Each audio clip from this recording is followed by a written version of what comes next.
Já estamos de volta aqui, o Jogo Aberto Pernambuco, para você que está ligado e ligado, acompanhando as notícias do futebol de Pernambuco. Vamos falar do esporte, né? Porque a situação não está fácil, a pressão é grande. Inclusive, falando em pressão, nosso companheiro aqui da equipe, né, Mário Júnior, está sentindo essa pressão, viu, nas ruas aí. A torcida está cobrando de Mário Júnior um posicionamento mais firme, mais contundente. Muito boa tarde para você, Mário Júnior. Boa tarde, Rembrandt. Boa tarde a todos do Jogo Aberto. Você está se sentindo pressionado ou está levinho? Não, eu estou levinho. Quem está se sentindo pressionado é Pepa, né? Será? Aquela enquete que eu sugeri, será que ele chega até o feriado de 1º de maio? Primeiro, quando é que é o feriado sábado, do 1º de maio? No outro fim de semana, né? Isso. Aí já tem o Fluminense, né? Mas onde é o jogo? No Maracanã. Ah, mas o Sport já ganhou no Maracanã, Mário. Já, mas faz tempo, né? Então você tá levinho? Levinho. Tá agora bom. Pepa tá pesadinho. Saiu aquela geladeira das costas, né? Aquele peso que você carregava nas Não, costas. também não é pra tanto. Entendeu? Tá certo. Muito bem, esse é Mário Júnior com suas análises, observações, sempre pertinente, nem tanto, só que não, às vezes, e o jogo segue. Mesmo pressionado, o técnico Pepa, falando em seguir, segue no comando do time rubro-negro, viu? A diretoria mostra confiança no trabalho do português e vai comandar o time contra o Fortaleza. Pressionado por resultados. Assim que vive atualmente o técnico Pepa no comando do esporte. Nos primeiros 5 jogos do Brasileirão Série A, os rubro-negros só somaram 1 ponto na estreia do time contra o São Paulo no Morumbi. De lá pra cá, só derrotas. 2-1 para o Palmeiras na Ilha, em jogo onde o Leão foi prejudicado pela arbitragem. Depois, 3-1 para o Vasco em São Januário. Revés sofrido também contra o RB Bragantino pela 4ª rodada por 1-0 em casa. E no último final de semana, derrota para o Corinthians, de virada por 2-1 em São Paulo. O trabalho que já vinha sendo contestado se tornou impedido de demissão em massa nas redes sociais por parte de muitos torcedores. Havia até mesmo expectativa de reunião para decidir o futuro do português no comando do esporte, algo que não teria acontecido, e o teor da conversa foi mesmo de cobrança por vitórias. Uma coisa é certa, Pepa recebeu apoio da diretoria e vai comandar o esporte no jogo contra o Fortaleza pela 6ª rodada do Brasileirão. Há confiança também da gestão rubro-negra na qualidade do elenco. As consideradas boas apresentações do esporte, principalmente contra Palmeiras e São Paulo, deram um certo aval para o comandante seguir trabalhando. Até quando? Ainda não se sabe. Preocupado com a situação na tabela, Pepa já confirmou que está. O time tem um aproveitamento de 6%. É um dos piores começos de Série A da história do clube. Mas o português deixa claro que essa necessidade de vencer preocupa, mas não pode se tornar um problema a mais. Bom, tá aí o esporte, né, que sábado recebe o Fortaleza, tem Vojvoda pressionado lá do lado do Fortaleza, o Pepa no lado do esporte, mas ganhou esse voto de confiança até o jogo com o Fortaleza.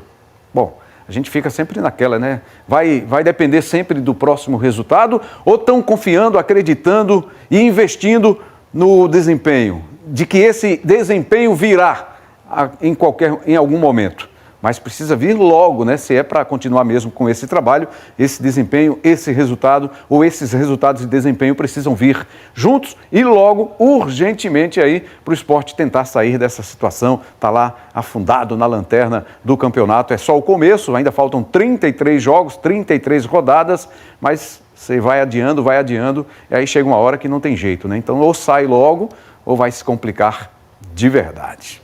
E olha só, essa mudança de comando no Corinthians repercutiu no programa Galvão e Amigos, exibido ontem à noite aqui na TV Tribuna Band.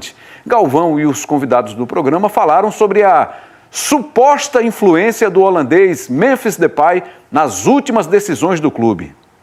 Agora, o Memphis Depay acho que virou mais ídolo ainda do Corinthians, porque ele deu uma entrevista e derrubou o técnico. Aí foi pro jogo, fez os 2 gols. Ele ficou mais ídolo. Mas em casa ele joga bem. O problema é que ele tem que jogar fora de casa. Mas nós temos que mostrar os 2 gols dele, porque foi importante, foi de virada. O Corinthians estava com o técnico. Vamos lá, rápido. Acho justo menor. O que eu achei, falei na minha transmissão, foi isso. Ele deu uma entrevista, derrubou o técnico, depois fez os 2 gols.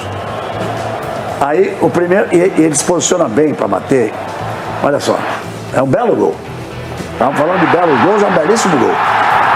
Um belíssimo gol que ele faz. Domina em casa com a perna direita. Ele é um ótimo jogador. Olha só que eu acho que ele está assumindo muito poder dentro do Corinthians. Muito poder dentro do Corinthians. Aí o outro, o Luxemburgo, ele toca e vai receber de volta. Ele se posiciona atrás. Você vê que ele não segue na velocidade, ele se posiciona muito bem. Galvão, eu vou entrar na linha do Casagrande aqui. Fala. Até o seguinte, cara, o jogador não pode dar a entrevista que ele deu e em seguida mandar o treinador. Por isso se eu tivesse isso, né? dirigente tivesse mandar o treinador embora, não mandava em função da entrevista dele. Está mudando a ordem da coisa. Ele não pode falar uma coisa dessa pro treinador, o treinador vai ser mandado embora porque ele decidiu que não gostou. Amanhã que ele vai ser cobrado como? De quem vai cobrar ele? Vai ser o presidente que vai descer agora e vai cobrar dele? O presidente vai descer e cobrar? Ele escolheu e sugeriu, e o Corinthians fez a recuperação do Garro lá na Espanha. Foi ele que falou para ir para a Espanha. Não, eu queria trazer um treinador de fora também. Mas o que eu acho é que não se pode... Acho que não vai... Galvão, não cabe, Galvão. Não cabe um jogador... Claro, concordo com você. Se insinuar contra o técnico da forma como ele se insinua contra o técnico. Na história do futebol, um jogador mandar mais que o treinador, mandar mais que a diretoria, decidir mais que a presidência.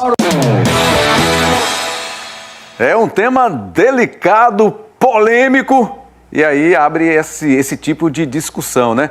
O jogador pode ter tanto poder assim num time, e acredito que nem o técnico, né? Tem muito técnico que, quando é contratado, o dirigente entrega a chave do clube para ele. Você resolve, você dá as ordens, você tem total autonomia. Não é assim, não. É claro que ele precisa ser cobrado por quem entende também de futebol, né? Tem que ter um pouquinho aí, um mínimo de conhecimento para poder fazer uma discussão de alto nível. Vamos voltar a falar do esporte.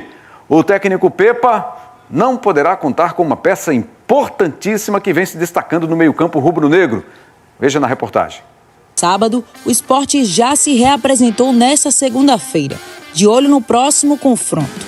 Desta vez, o time rubro-negro terá pela frente o Fortaleza, duelo de times nordestinos, na Ilha do Retiro. A bola vai rolar às 8 horas da noite no próximo sábado. Pressionado, o técnico Pepa não vai poder contar com uma peça muito importante. O volante Christian Rivera cumprirá a suspensão automática após levar o 3º cartão amarelo. Titular absoluto desde que chegou ao Recife em fevereiro, o jogador se tornou peça fundamental no meio de campo rubro-negro. Substituto do próprio Rivera nas 2 últimas partidas, Zé Lucas aparece como provável nome na escalação titular contra o Leão do Pici. Após retornar com o título do Sul-Americano Sub-17 com a seleção, o garoto de 17 anos continua aparecendo com boa presença dentro de campo. Por outro lado, o esporte ainda conta com uma longa lista de desfalques. O zagueiro Rafael Thierry e o lateral Dalbert seguem em transição física, enquanto o atacante Pablo ainda trata de uma lesão. Lanterna até aqui na Série A, com apenas 1 ponto conquistado, o Leão buscará o primeiro triunfo no clássico contra o Fortaleza. O volante do Queiroz falou sobre esse confronto, que para ele é a virada de chave para conseguir a vitória. Bom, acredito que a gente precisa ganhar. Acredito que a primeira vitória é a virada de chave. A gente precisa primeiro vencer a primeira vez para a gente conseguir virar essa chave. A gente fez bons jogos, porém não conseguiu ter a consistência de manter ali, às vezes, o resultado. Mas acredito que a equipe tem tudo para melhorar.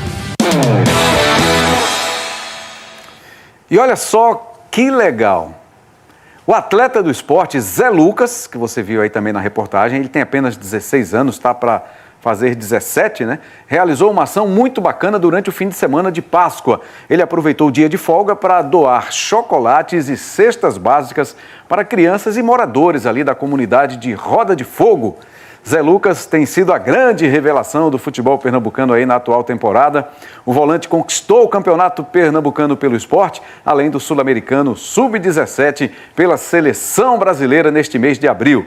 E ele fez a estreia na Série A no último sábado. Já tinha feito, né, o primeiro jogo, o sábado contra o Corinthians já foi o segundo jogo dele. Parabéns aí para o Zé Lucas pela iniciativa, nas origens, né, lá apoiando a sua galera.